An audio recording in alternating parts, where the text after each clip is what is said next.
hi John, it's Guy here. Really sorry you couldn't join us, or me and Mohnish and Irvine, but I hope you will at some point. And delighted to be able to try to give you a short office tour.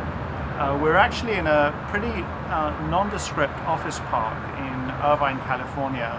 There is not a financial firm in sight. Most of the other businesses that are here are education companies that prepare people for SATs, and I think that's interesting. You know, in Omaha, Berkshire Hathaway is there with a bunch of construction companies.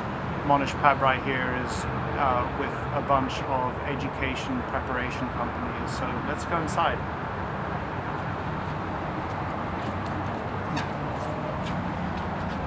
So we're just going up the steps here, and I find it interesting. Mohnish has amazing photographs of his heroes everywhere. It's like a reminder of who he's emulating. We've got two photographs of Charlie Munger and a great portrait of Warren Buffett over here. And then if we look the other way, another one of Mohnish's heroes, Mahatma Gandhi, who wrote an incredible autobiography, the history of my experimentations with the truth. So those photographs and those images are kind of going into Mohnish's mind every time he comes into the office. And then if you look up there, above the door, you will see a great sign that says "Invest Like a Champion Today." It was originally from Notre Dame football, "Play Like a Champion Today," and that is something that is above the door in Warren's office. We saw it and immediately made a copy. So there we go. Yeah. All right, I'll talk to you soon then. Bye. So Mohnish, I've showed we're running video. Okay. And I've showed them the outside of the office, and we cut straight here. And you know, John did a tour of my library, and people were really interested. And so I guess this is really for John to take a look at how Mohnish is set up in his office. And I guess some things. It's a messy desk. Yeah. Why don't you take the camera around your office briefly and show them? All right. Well, the wall to my right. If you just take the camera to this wall. This is my wall of mostly Munger and Buffett letters and notes, and we've got a few others over here. So just odds and ends over the years, which I've just kept and enjoyed receiving. And then the rest of the office, if you just scan some of the other walls, is mostly pictures. Different sorts of pictures. Right behind you is a set of pictures, mostly with from Omaha or from Pasadena, with Charlie and Warren and other luminaries and such. And then we've got another wall here, which is mostly the Buffett lunch pictures. So this is just any pictures I find interesting, I will tend to just. If there's wall space, put it up. So this is very much a pre-Facebook approach to pictures here, and such. So that's what's happening here. Does the bedroom exist, Mohnish? The bedroom exists. Shall we go to the bedroom? Let's take a quick look at the bedroom. All right, then we have to go in here. This is the bedroom, and where the afternoon naps take place. And we got some of the bedding from Western Heavenly Bed, and so that works out fine. And it's a nice little room, but it's very quiet. And I actually take a nap every afternoon, and so it works out great. The person who's most excited about these annual reports is Guy Spier, more than anyone else. And so anyway, one of the things I learned from Warren is that anytime he would look at a stock, he'd buy 100 shares, and he used to buy, as he still does, he buys 100 shares so he can just keep track of it, because it forces them to send him the annual report. And since I'm cheaper and more frugal than Warren is, I only buy one share. And the one share goes in my wife's IRA so that we don't have tax issues to deal with for a while. And so then that forces them to send the annual report. But now some of these companies have stopped sending it because they want to go all digital. So we basically have long histories of annual reports, and it makes the research easier when we're looking at a business, and we can go back and look at several years. And basically what happens in many of these companies is you really cannot get the reports which are really old anymore. And I actually like to read everything hard copy, so I actually prefer the actual original document issued by the company. So it's here's a Fiat 2011 annual report, and I guess just a quick. And Fiat has not sent us the 2012 report as an example.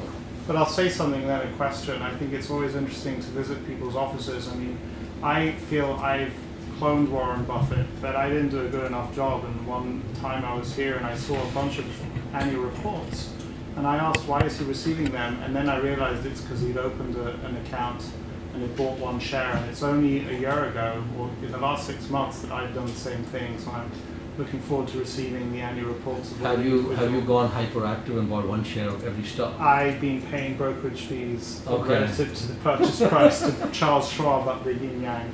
But a question to you: you can't keep every annual report, so how do you choose which ones you want? Because you don't. No, the thing is that we do keep all the annual reports for which we bought the share. We bought the one share, and they're not. It doesn't take that much room. I mean, I think this is not all of it, but this is probably 80% of it. Yeah. So it doesn't take that much room. So And let's, let me just continue the tour over here. Hall of Shame, and I'll stay behind the Right. camera. So. And so I learned this from Chris Davis, where he had a Hall of Shame. In fact, I went to his office in New York and he showed it to me. So this wall right in front of me here is businesses that we used to have a stake in, and we've exited fully, and we made money. We actually had gains in all of these businesses, so things worked out well. So that was good. And then if you just follow me here, where we make our coffee in the kitchen, we have a smaller number of plaques here, which I think is good because these are the businesses where we had permanent losses of capital. And so you can see Delta Financial up there, which is a business which we lost about 65 million. And then there's a few others over here which have led to losses. And pretty much see these every day. And thankfully this is not growing much, it's constant. And then if we go just back to our common area, we have another wall here, and these are businesses where we neither made nor lost money. Actually, we made just a slight amount of money. So they were just basically flat businesses where we invested and exited but didn't make or lose much money. And there's some other things that you might find of interest. This is our wall of Berkshire Hathaway annual reports. Warren is quite monotonous in the way he designs the covers every year of the annual reports. They're all identical for more than 40 years. And the only surprise is what color he places on the cover. And the reason I put these up is to just, drill in the point that it is really the content inside the report that one ought to focus on. And in fact, at Pabrai Funds and at the Dakshana Foundation, we've taken a cue from Warren, and our designs basically stay very similar, and our colors change. So that's worked out well. And if you just follow me in here, this is just odds and ends of shareholder credentials at the Berkshire meetings. And again, every year when I go to the annual meeting, I try to keep them, and I think they're nice collector's pieces, and I think they do a very good job with them. So the office, I've just tried to make it a relaxed atmosphere, make it a fun atmosphere, and take it from there. So, all right. So one of the things that I thought we might start with is this notion, if you remember from the Buffett lunch, Yeah. Harina, my wife Harina, had brought up to Warren that I thought a business like IKEA would be just a perfect company for Berkshire to acquire. And so Harina mentioned that to Warren, and Warren immediately says that yes, I wrote to them and told them that if they ever decide to do something, to give me a call. And of course, then he explained how the way IKEA was set up with the foundations and trusts and all that, it was unlikely that there would be any kind of transaction with Berkshire or anyone else and such. But the interesting thing is that recently I was rereading Alice Schroeder's book, The Snowball, and first of all, I think she did an exceptional job with the depth of and the writing style was just wonderful. But one of the things she talked about was that one of the things that's on Buffett's reading list, like he reads American Banker, he reads all these newspapers, but he also gets these furniture publications to his office, and he reads skims that as well.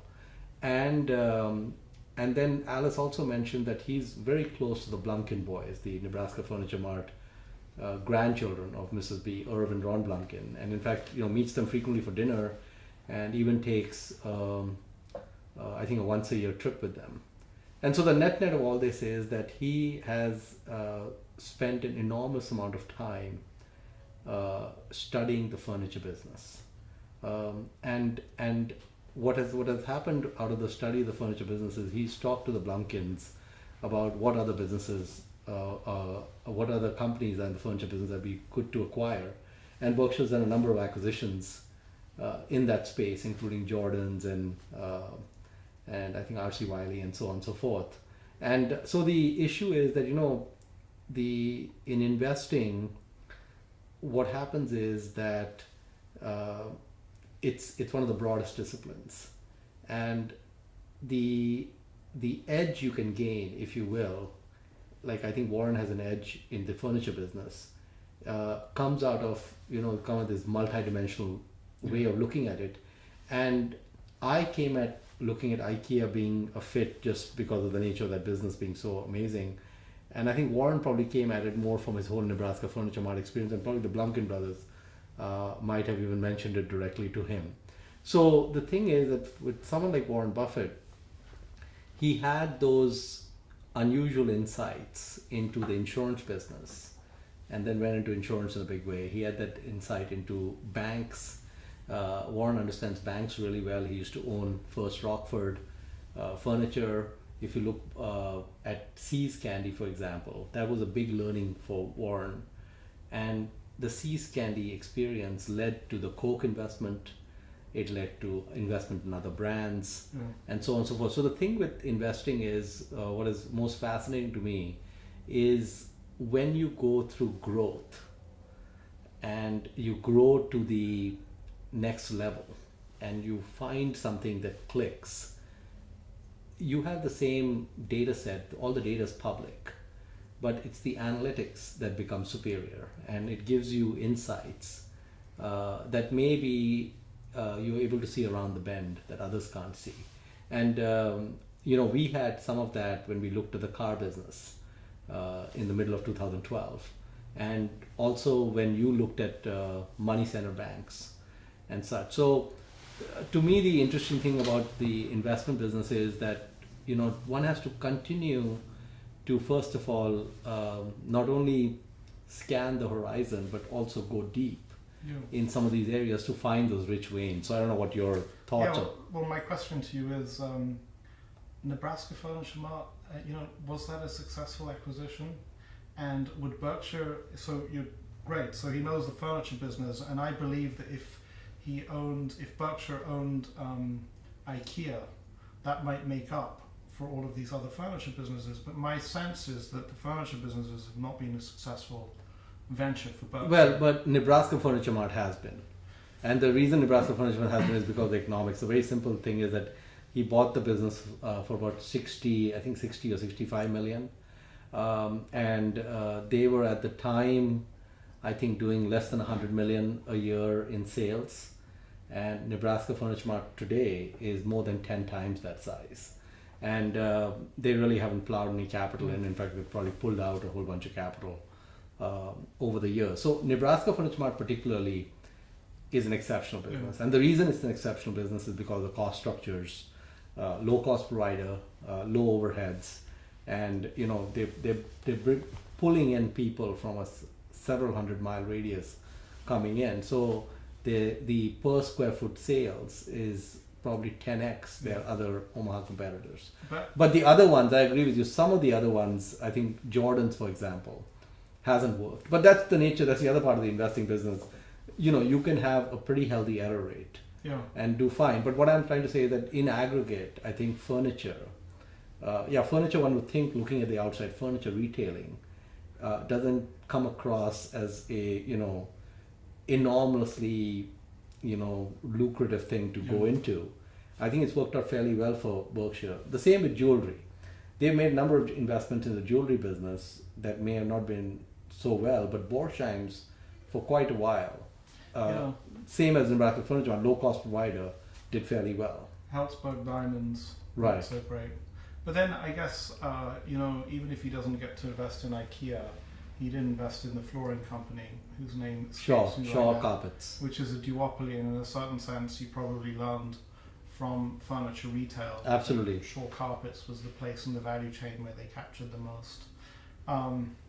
So that's the interesting thing. Like, if you think of something like carpets, a normal investor might just think of it and move on, saying, okay, carpets, blah. But when you drill down, that's when you really start understanding. Or like, for example, USG, which makes sheetrock. Yeah. Again, they've had John Mansell in their portfolio, and the contractors say that the way the sheetrock USG drywall is, you can say, a commodity, but USG drywall, the sheetrock, breaks and is easier to cut and crack than other drywalls. Yeah. And so contractors, in terms of labor savings and all that, prefer it. Yeah.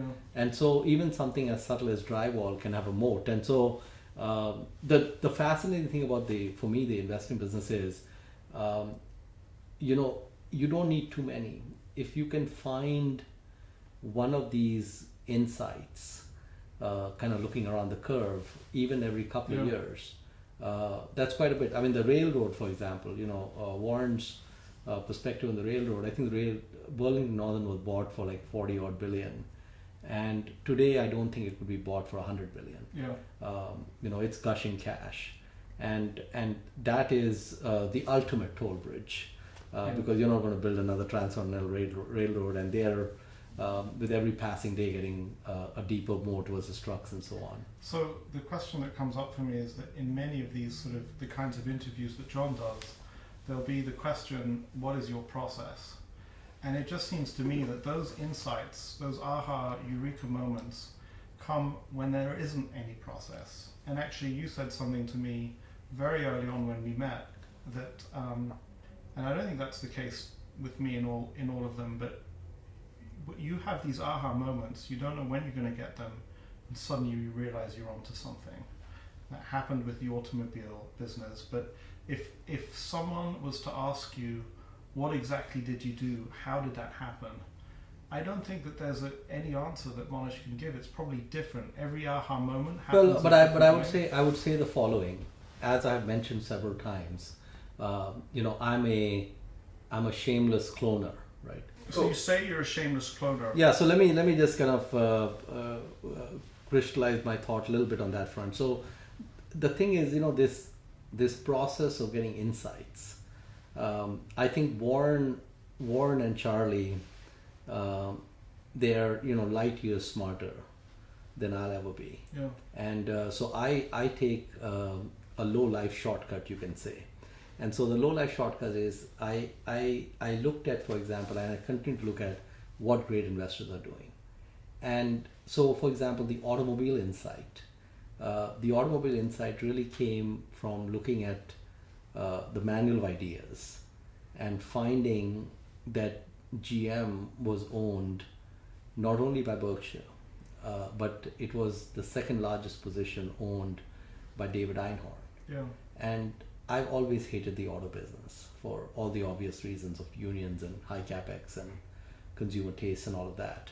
and American autos I hated even more because of all the quality issues and such. So the question that prompted in my head is that clearly David Einhorn is a smart guy, and clearly at Berkshire my guess was it was Ted Wexler, because the size of the position for Berkshire was not that large that it would have been Warren, it would have been one of the two managers. And I thought because of the GM distress and such, it may have been Ted, because that's more his bent.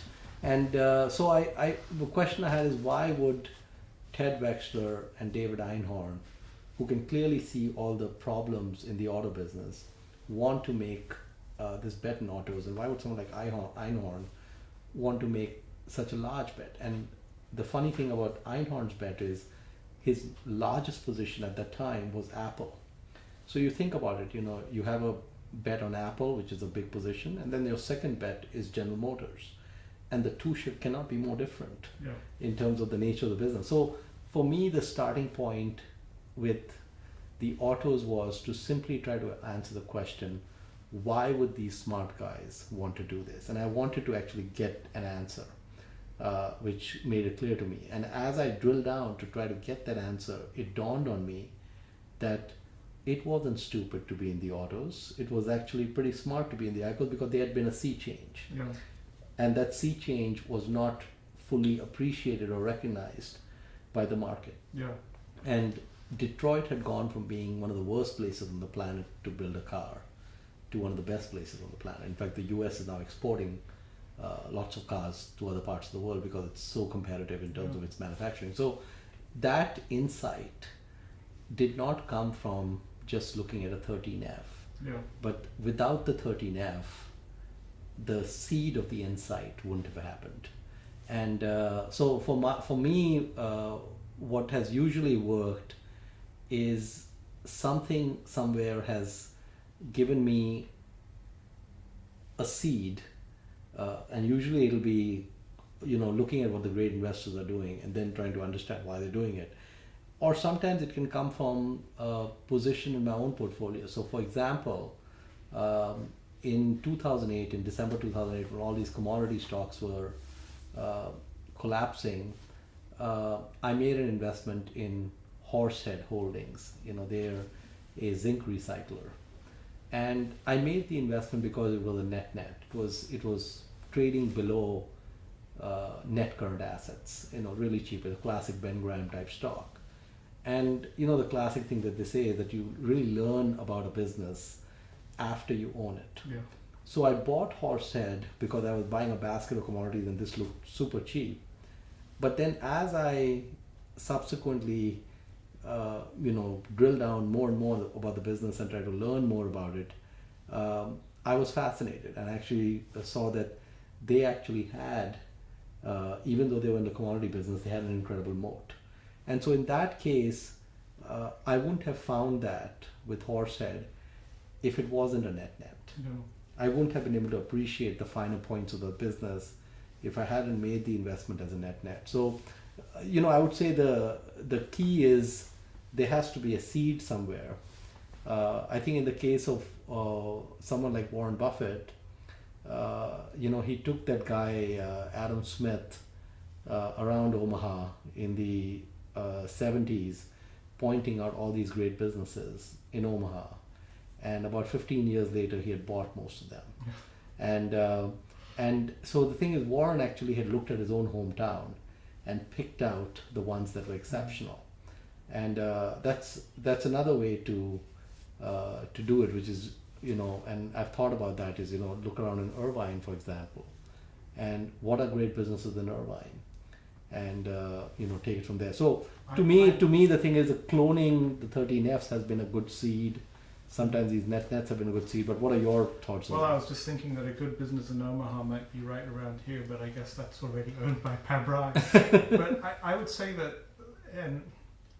when I have looked at, or I find myself looking at a General Motors or a Horsehead or the company in Argentina, the real estate. Sure, Cresud. So what happens in my mind, which you understand very well, is that I have this rising sense of nausea So I'll be looking at GM, and I'm thinking of the bankruptcy, and I might even mention it to a friend, and they'll say, "Are you nuts? This thing just went bankrupt." And my sense is that you don't have, it can have so much hair on it. You don't have that rising sense of nausea. You actually have a rising sense of excitement, even as all of this hair comes out. And you need to overcome a huge amount of resistance just to want to start reading it. I mean, who would want to start reading the agreement, which I think you did, between the unions and the automobile company to see what's actually in it? Mm-hmm. So my reaction would be, oh my God, I'm going to read what's in the union. Now, that helpful book, but you just going to that rising sense of nausea, you don't have it, do you? Well, actually, maybe this is wiring, but I actually do not find it exciting to look at Nestle or a Procter and Gamble at 17 times earnings.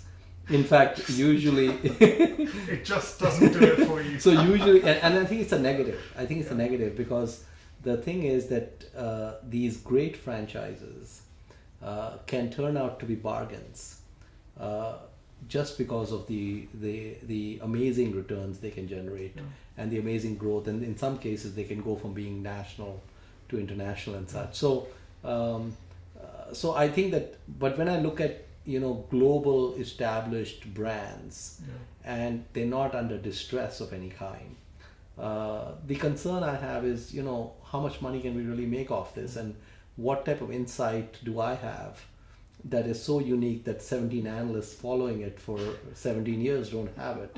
And so it's not an area that and we miss some. For example, I've been a loyal customer of Amazon for a long time. I've been a loyal customer of Costco for a long time. I've always thought Amazon was an incredible business. And in fact, Amazon's an interesting case to talk about because, there's a different way you could analyze the business. So, Jeff Bezos is one of the all-time probably greatest business managers out there. He's an incredible visionary and leader and CEO and such. And he's taking Amazon to areas like, if you look at Amazon Web Services. So if you compare Amazon to Walmart, for example, Amazon has lines of business which are outside of retail, like their web services, their hosting businesses and all of that. And he dreams up new businesses for them to go into. He's probably capable of dreaming those up every 3 hours. Okay, so the areas the company can go into is wide open. But even if you look at the range of businesses they are in today, and you look at geographic expansion and just the number of customers they have, Amazon does, I think, 70-80 billion in revenue today. It is probably not outside the realm of reasonable probabilities that 5 or 10 years from now, it could be a few hundred billion. It could be a $400 or $500 billion company. And if you think of Amazon getting to something like 500 billion, and if they put 3 or 4% of that to the bottom line, so they have 4% net margins, if you will, that would be a 15 or 20 billion cash flow producer, one of the best cash flow producers on the planet, if you will. And so what is that worth? And at 500 billion, they may not be maxed out. Just look at the number of countries they operate in. It's a small number of countries. The number of geographies, small. So, but the flip side of this is, so there is a moonshot aspect even now to Amazon after all these years. But the flip side of it is, it can also falter. And so this is a difficult one. And if things don't hit me over the head with a 2x4, I tend to just take a pass. So something like Amazon, even though I can see the upside, the downside would dissuade me from I don't see the margin of safety. I would say that regarding Nestle and P&G is that for the longest time I did not fully understand how the latent desire to say something that was pleasing to my investors influenced my desire to look at those companies. And what in the last 2 or 3 years, what really freed me up was the sort of blatant rule: I'm not going to feel obligated, and in general will not talk about what I own. What I own is my concern, And the minute I did that, and I'm blown away by how many people who are very smart and have studied all of the sort of psychological behavioral finance stuff still fail to see that, and they fail to understand that simply talking about your investments will result in it dirties up the thinking process, and it's got nothing to do with intelligence in a certain sense. So I think that I've become better on the Nestle front, but there is a long way to go. So I think, Mohnish, when it comes to Nestle versus some kind of turning point, that your playing bridge has improved your ability to stay away from highly valued sensible investment, or sensible, there we go, that's a wonderful Freudian slip, and go into the things where nobody's looking, because in bridge it's not the quality of your hand, it's what you bid and how you play the hand. And so you have this orientation that is, you can have a really bad hand and play it well and do really well, and that would be the same as buying into a horrible looking business, but if you play it well you can end up with very high returns. Well, what I've learned to appreciate is, I think the holy grail is to identify hidden moats, not so much cheap assets. Yeah. I think because if you found a 40-cent dollar, and at some point it gets valued at $1, so fine, you'll double your money in some period of time. But if you found a Chipotle, Yeah. when it was in 3 states, for example, and you had a sense that there were high probabilities that this would appeal to a much wider group of people, for example. Or, a long time back in Pabrai funds, I think one of the first investments we made in, I think this was in '99, was in a bank in the Bay Area, Silicon Valley, called Silicon Valley Bank. And Silicon Valley Bank is one of those unusual banks that has a definitive moat that is different from other banks. Yeah.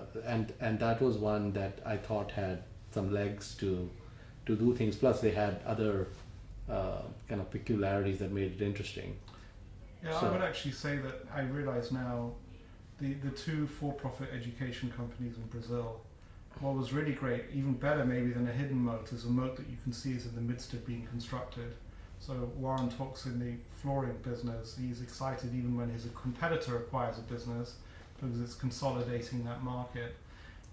But something that happens a lot is that people will talk about what is they believe is a hidden moat. So it'll become sort of common knowledge that XYZ company has a great moat that nobody understands, and it's a high valuation, and there's a whole dynamic there. And I think that for me, those ideas can shout so loud that it's hard to get away from them. And I'm thinking right now, Bitcoin, not that it has a moat, but everybody wants to talk about Bitcoin, or there wasn't long ago that everybody wanted to talk about Netflix, where I guess those are well known, but to really understand the subtleties that this really is a hidden moat and to be comfortable with that. Well, one thing you've done well is you've identified clearly visible moats and then gone hunting around the world for clones of that, which maybe were not appreciated by investors. So kind of like look at Moody's and say, what are the other credit rating agencies around the world? Because they all have the same dynamics in terms of, the duopolies and pricing power. So I was in a bookstore recently and I saw the book City of Gins. And the first time I went to India, I think I'd met you once. And it's very funny because I was just remembering back, I'd emailed you and said, I'm going to India to visit Crizzle. And what book should I read? And you sent me City of Gins, which was just a great book about New Delhi.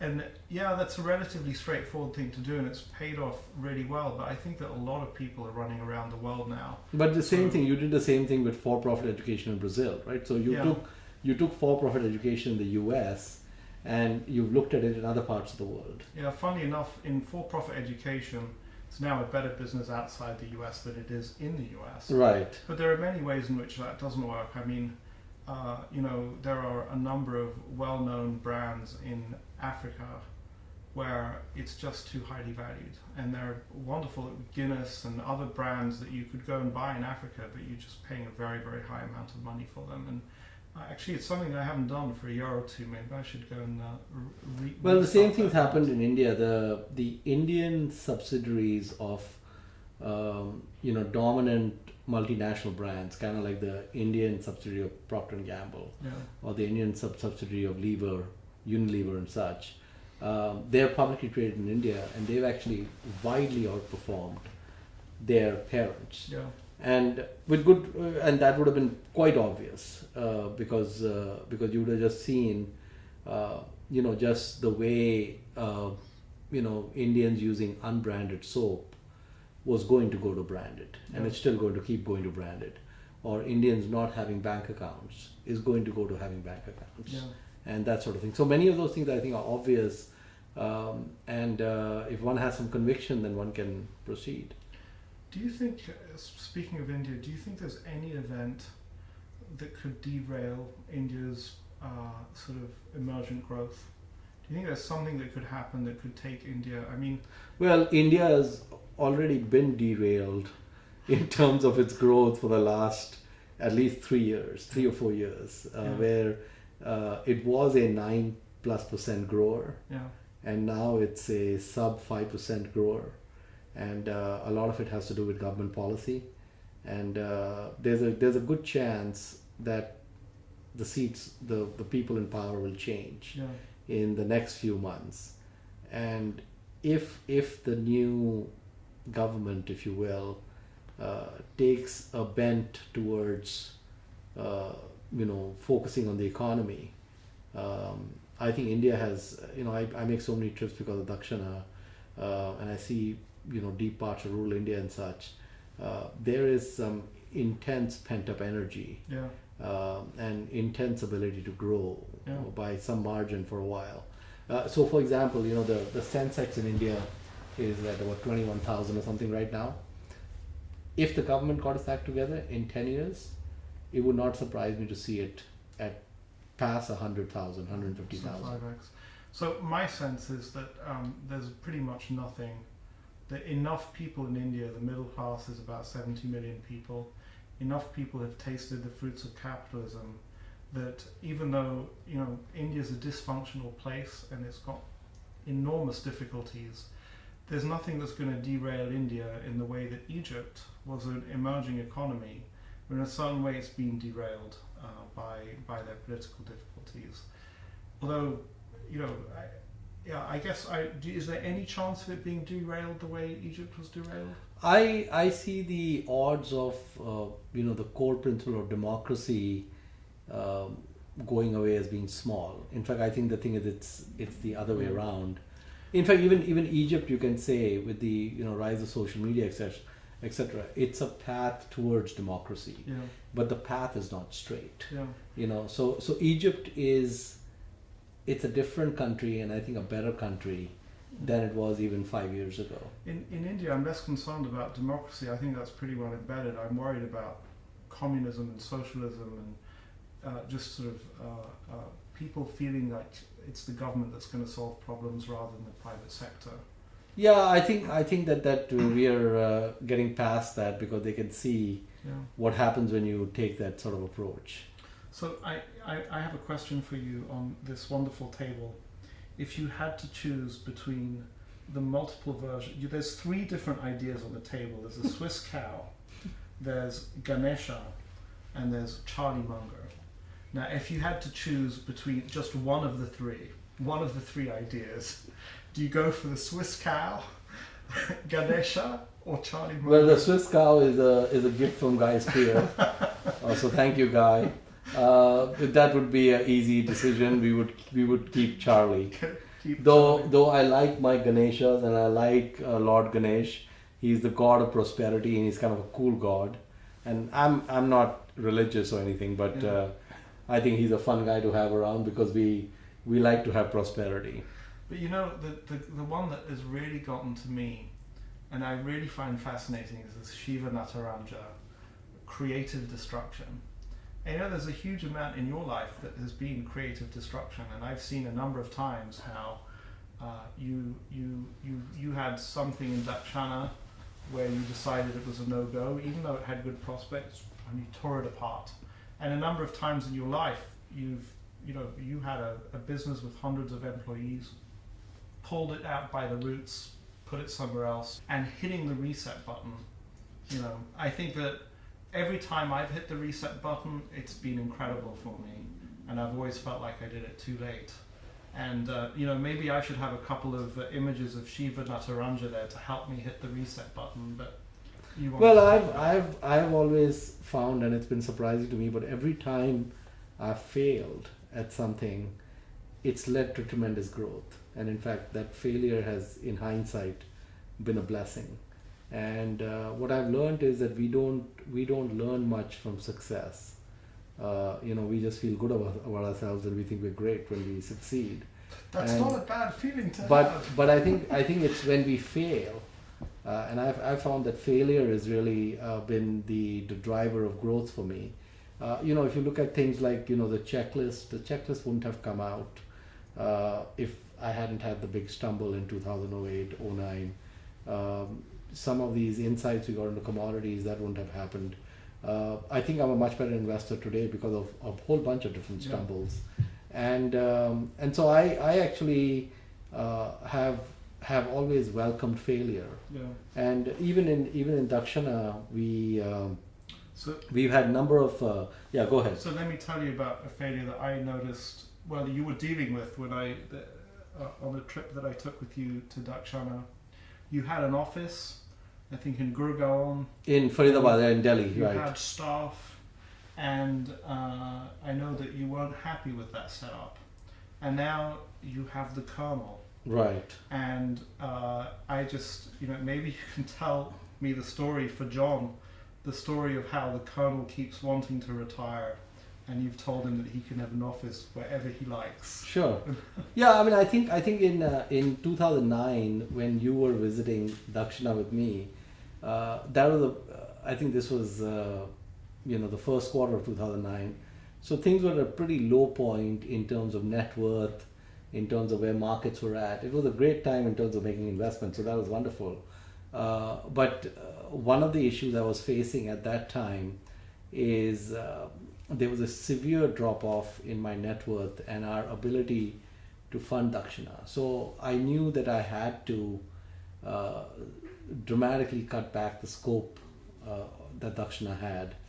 And I actually found that as I was looking at the changes to be made, it became clear to me that as we would, you know, slim down, if you will, it was a great opportunity to improve Dakshana in a pretty dramatic way.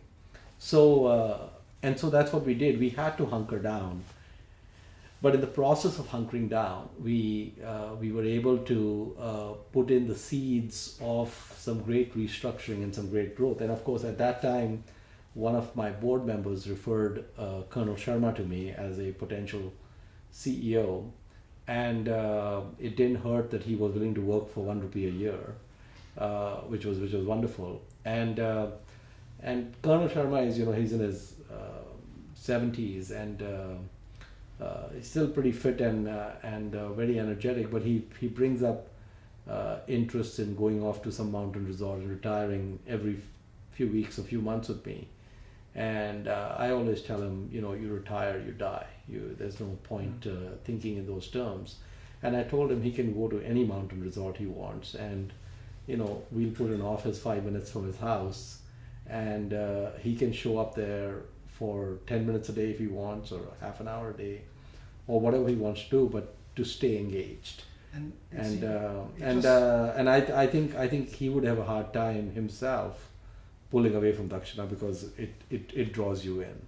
But so it seems like you found your Buffett manager there, and it's fascinating that, you know, somebody with all the professional qualifications to run a not-for-profit in India would not be the right person, and you found somebody who's working for you for free, and you don't even care.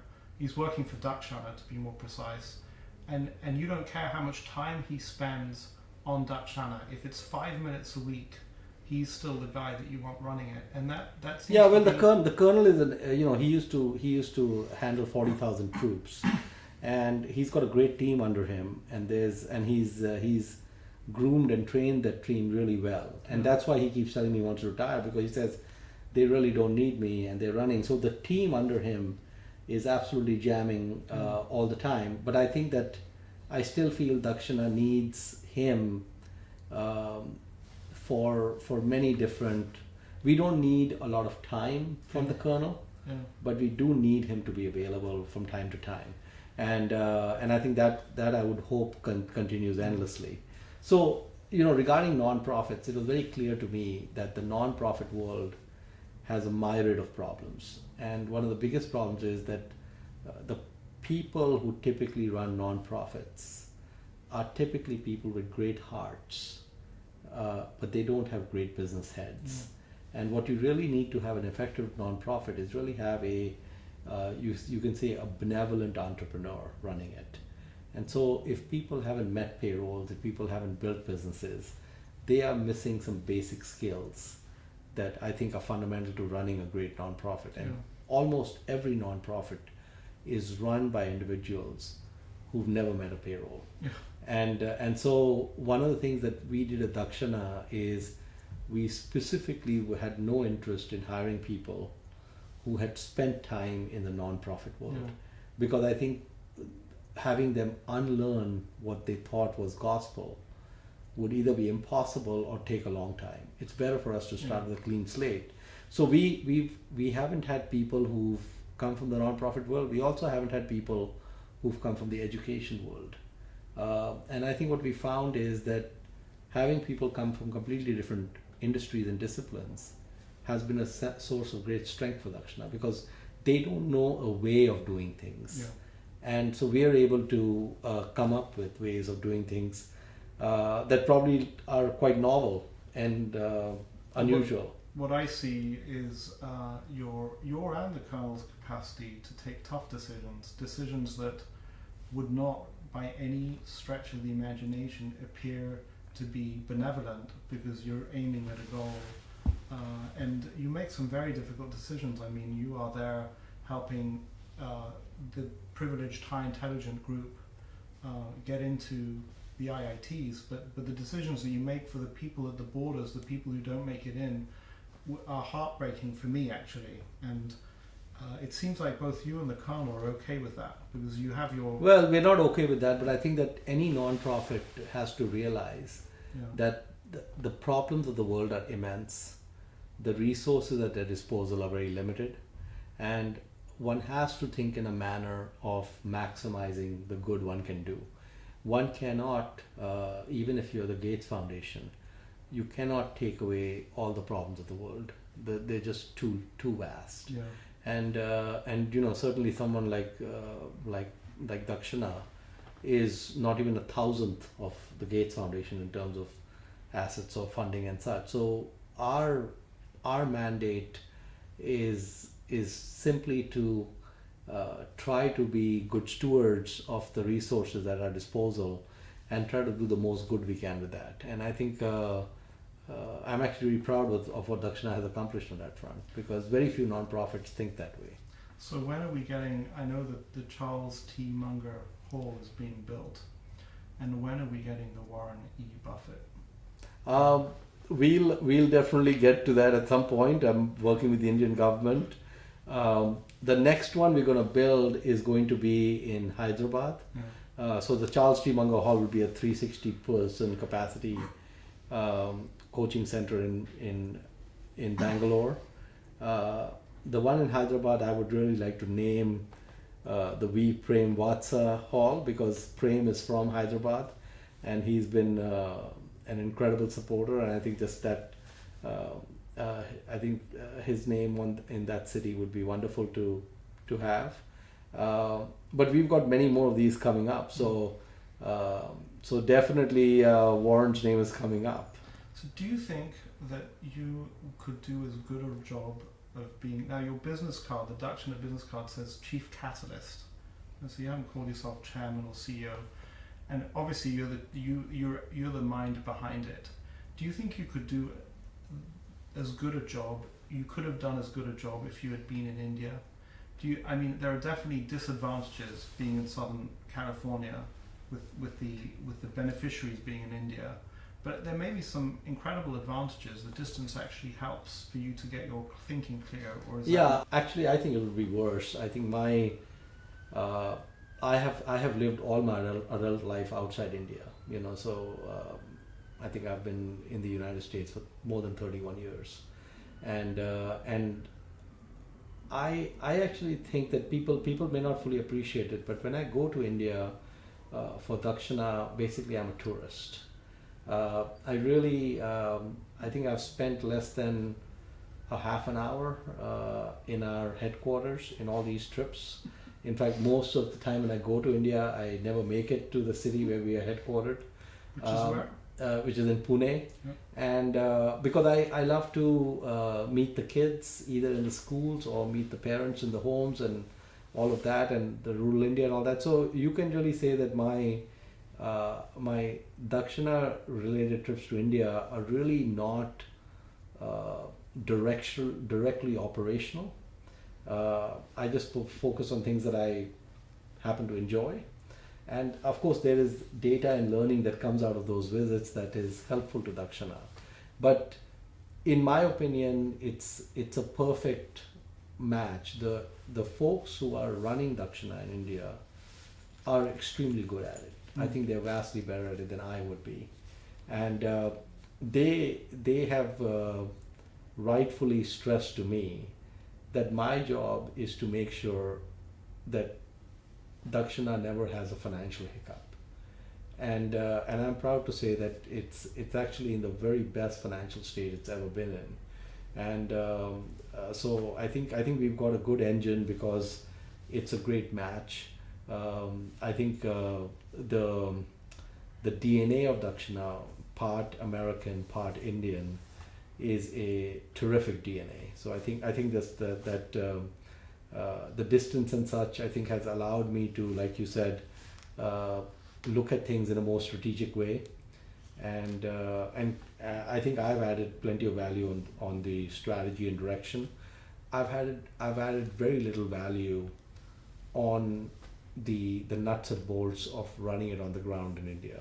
So that American-Indian combo, of course, my heart is slightly pained because I feel like it should be a British-India thing, but I guess Britain's in there too, Guy, because my education and your education, even though yours took place in England and mine took place in India, has lots of similarities. Yes. So it's deeply embedded in there as well. But so I brought up to you the book, The Billionaire's Apprentice, and one of the things that I said to Mohnish, John, was that I was glad it wasn't just the Jews, the Bernie Madoffs of the world, who were doing what they were doing. But just in the context of that, Lee Kuan Yew, in his book One Man's View of the World, talks about America being an amazing place to live. But he talks about how if he was sending his children, if he wanted to live somewhere, he'd actually go to the UK. And I guess the Indian experience in the United States has been an amazing experience. And of course, it's a broad experience. There have been amazing successes, and there have been also some people who've engaged in criminal behavior.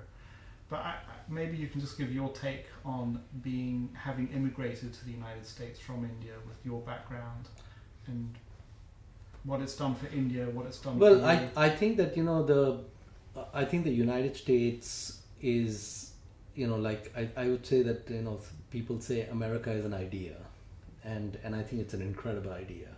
And it is, I'm so glad this idea exists, and I think it has a physical presence. I love America for so many reasons, because many of the things that are possible for Americans and immigrants and anyone in the United States is not possible anywhere else in the world. I'll give you an example. So I finished high school in Dubai. Right, and I still have friends who live there, and one of the things that impacts your opportunity set is how big is the country and how big is the market. And you can be as smart as you want in Dubai, but you basically have limitations because of boundaries and geographies and all of that. the United States has just amazing advantages in terms of size and going across 2 oceans, etc. So how you can scale up. not only that, but then on top of that you overlay so incredible natural resources, then you overlay on top of that an incredible approach to developing human resources and an incredible openness Yeah. for anyone to come in and be able to do their thing. You look at a company like Google, it doesn't happen if you don't have migration from Russia and such. So we have all these amazing advantages in the United States. I just think that there is no other country on the planet that can come close. In fact, I feel now that the United States is the real emerging market. I think people start looking at all these different nooks and crannies around the world for emerging markets and where the growth's going to come from and such. But I think America has so many intrinsic strengths, and those strengths are getting more and more prominent. So, for example, the whole shale gas revolution is a huge tailwind for the United States. Having all the leading universities, huge tailwind. Still a huge importer of incredible talent, huge tailwind. And if they get immigration fixed, those tailwinds get even stronger. And no other country has those advantages. Yeah, no, I think you're right. You did miss out a few universities outside of the UK, a couple in the outside of the United States. Absolutely, there's good schools. IITs in India are great, but I'm just saying that the collection that you have in the United States is just incredible. Yeah. I mean, I was talking to one of my Pakistani friends, and he was saying, Mohnish, you can go to just a place like Orange County, and the number of pilots you would have in one county in the United States would probably exceed all the pilots in Pakistan. Wow. So I'm just saying that's the strength of this country on different fronts is incredible. Yeah, that's absolutely right. But I would argue that for those of us who live outside of the United States, what's incredible is that you could participate. I participate in the life of the United States, and I don't even live here. I invest, I would argue, on equal terms to any American investor in terms of information and insight, and but well, you are enriching the United States. That's the beauty of it. By diverting capital from the global capital markets into the United States, Absolutely, ensuring a lower cost of funds for American businesses, I think that people all over the world are doing that. It's we talk about the US losing its reserve currency status, and the institutions that make it such a great place to invest mean that I don't think it will happen in our lifetimes, actually. Yes, I mean that's kind of hard to predict, but I think it's a bad bet to make. Yeah, absolutely. Although many people that we know, so going back to investing for a second, why is it that some of the people that we observe who are so smart, smarter than I am, and possibly even smarter than Mohnish Pabrai is, do things like bet against, let's say, a fixed exchange rate in Asia, and things or continue to short stocks? Why do they? Well, I think in many cases, like Warren says, that if you were to give up 50 IQ points, you would actually do better. Yeah. So I think egos get in the way. I think too much intellectual horsepower gets in the way. I think Buffett's approach, which is don't invest in anything till it hits you like a 2x4 on your head, and it's blindingly obvious. Oh, sorry. Do not invest in something which requires a 14-page thesis to explain why things are going to go your way. Invest in something that requires 4 sentences. What is a 2x4? It's a piece of wood Aha. used in American construction. Okay, I was thinking 4x4 truck, something. 2x4. I would just say, and this may be an interesting place to close up. So I had our videographers, John, outside Mohnish, because John's already heard this.